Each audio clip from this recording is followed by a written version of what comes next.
E aí, pessoal, bom dia, bem-vindos ao canal Amigo Gringo. Estamos aqui hoje para falar da diferença entre o inglês britânico e o inglês americano. Vocês sabiam que não é só o sotaque que é diferente, é a pronúncia mesmo, fora de sotaque, tá? Tem palavras que os ingleses pronunciam de forma totalmente diferente do jeito que a gente pronuncia.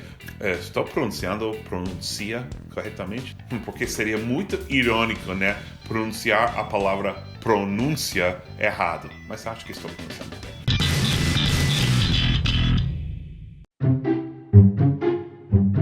Hoje vamos aprender a falar palavras em inglês americano e em inglês britânico. E como vou fazer? Vou ligar para uma professora do Cambly. Vocês sabem o que é Cambly? É essa plataforma que te conecta com professores de inglês 24 horas por dia e pode escolher um professor inglês, um professor americano, um professor irlandês, um professor australiano. Não sei por que você ia querer aprender o inglês australiano, mas é possível, tem pessoas esquisitas no mundo. E se vocês querem testar o Cambly, podem testar de graça por 15 minutos, pode até conectar com a professora Charlie, com quem a gente vai falar agora. Podem usar o link na descrição ou podem usar o código inglês falando de inglês falando. Vou conectar com o meu computador que está aqui embaixo da câmera, tá vendo? Vamos ligar para a Charlie.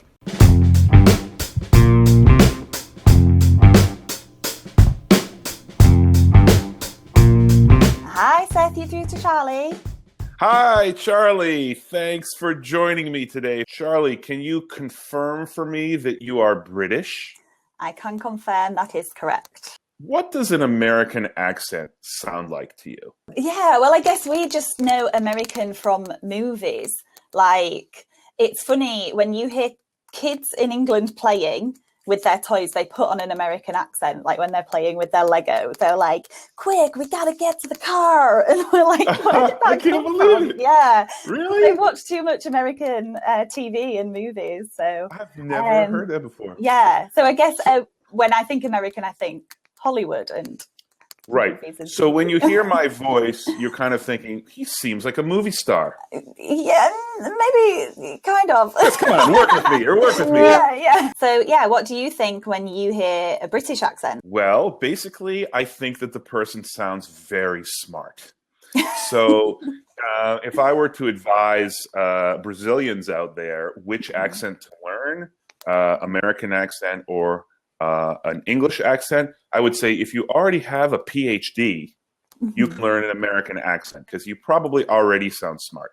But if you don't quite have your doctorate yet, learn a British accent because then everyone in the United States will think you're very smart. Is that every British accent? I must admit, you do sound a little bit like a character in a Charles Dickens film. Please, sir, I want some more. You sound like a poor character. I don't think you're a poor. Why would that be? Yeah, I'm from Yorkshire, and when you watch things like Charles Dickens remix or Downton Abbey, they always tend to pick Yorkshire-speaking actors and actresses for those kind of roles. Really? Before we even get into the words that we know people pronounce differently, I'm noticing you have some very interesting vowels. I've just been writing down some of the words you're saying. When you hear a joke, you say, wow, that's really Funny. funny. Funny, yeah. Funny. I don't know how many Brazilians will be able to hear the difference, but to me, this sounds very different. Funny. Let's talk about words we clearly pronounce differently, even beyond our accent. Okay, how do you pronounce this word? Vitamin. That's totally wrong. It is vitamin. Vitamin. If you want to pronounce it correctly, it's vitamin. Oh, I see where this is going. Okay. When you hear someone say vitamin, do you say, oh, that's an American? Or do you say that's just weird?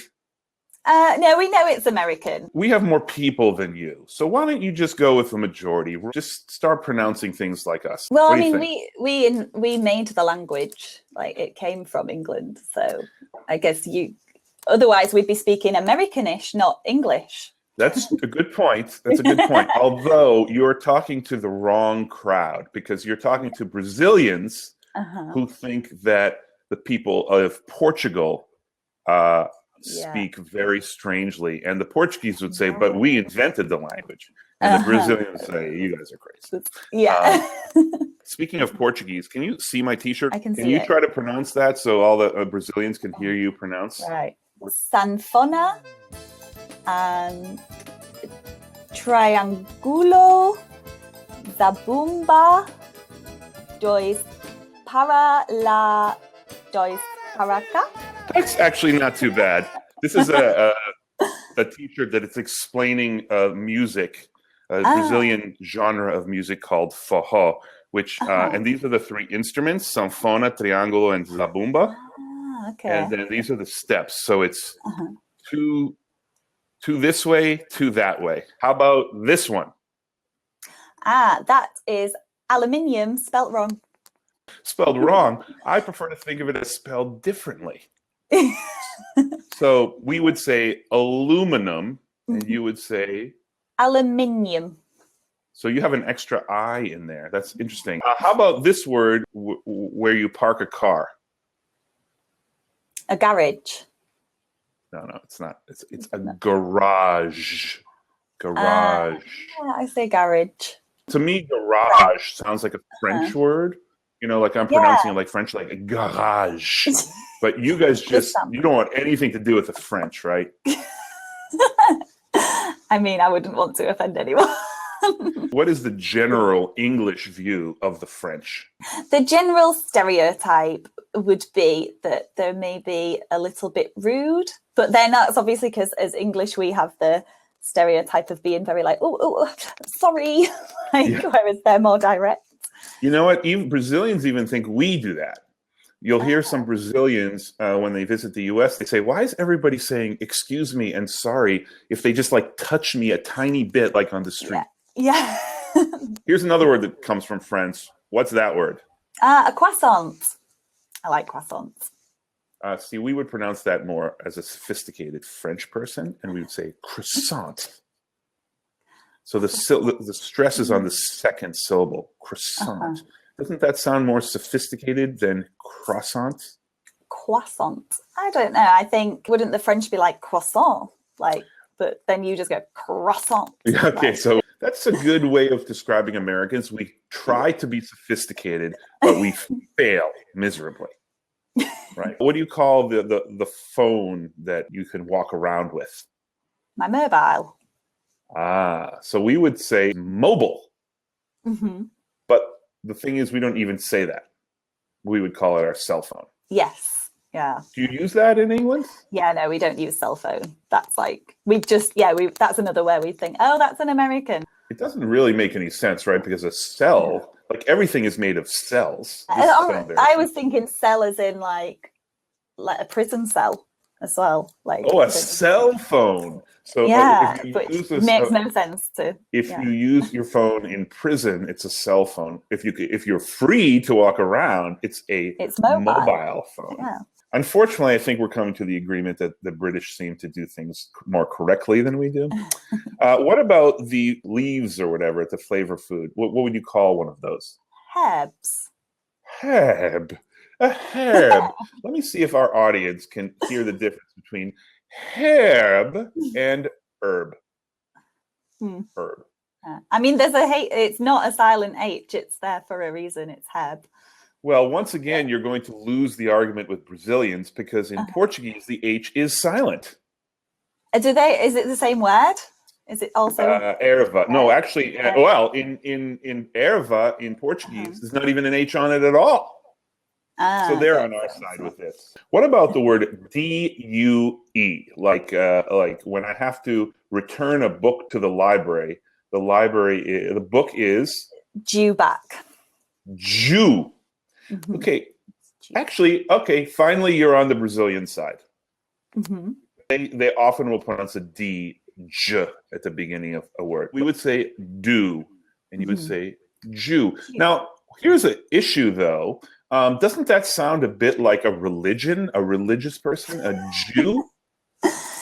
I mean, I suppose it does sound like it, but it's spelt completely differently. We know if someone says, "Oh, the book's due back," when they're not like, "What? What Jewish person?" Do you have any Brazilian students? Have you I had have any? two regular students from Brazil. What do you know of any mistakes they make, or what their accent is like? Can you describe them in any way?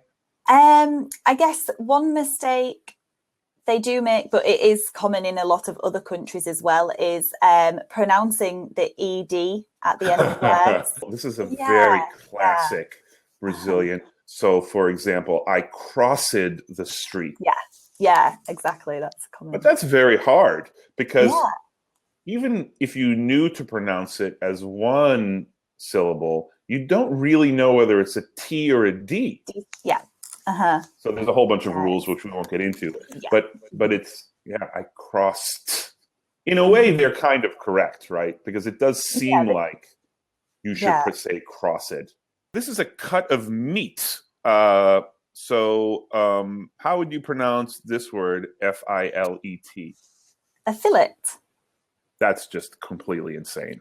I've never, I looked some of these up beforehand. I knew people said vitamin. I knew that people said aluminium, and I'd say, oh, that's just a British person saying vitamin. But if you said fillet to me, I would think you were at a gas station or a petrol station, however you call it, filling the tank. That's amazing. So how do you pronounce it? Filet, like a sophisticated French person. Americans really have a thing about sounding like sophisticated French people, then. Yeah, you're right. We definitely do. But let's say you have this here, not just fillet, but what?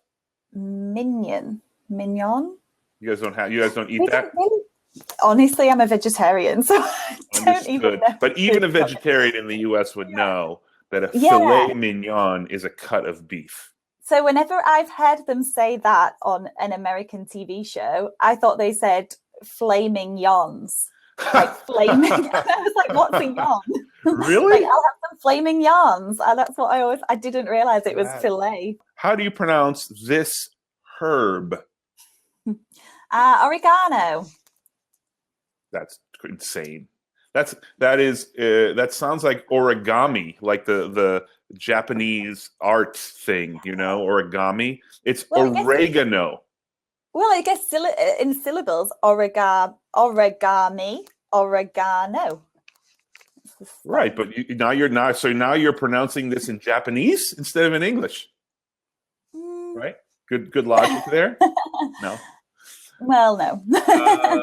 Yeah, so we would say oregano, and I'm pretty sure in Portuguese they say oregano. Pretty sure. Uh-huh.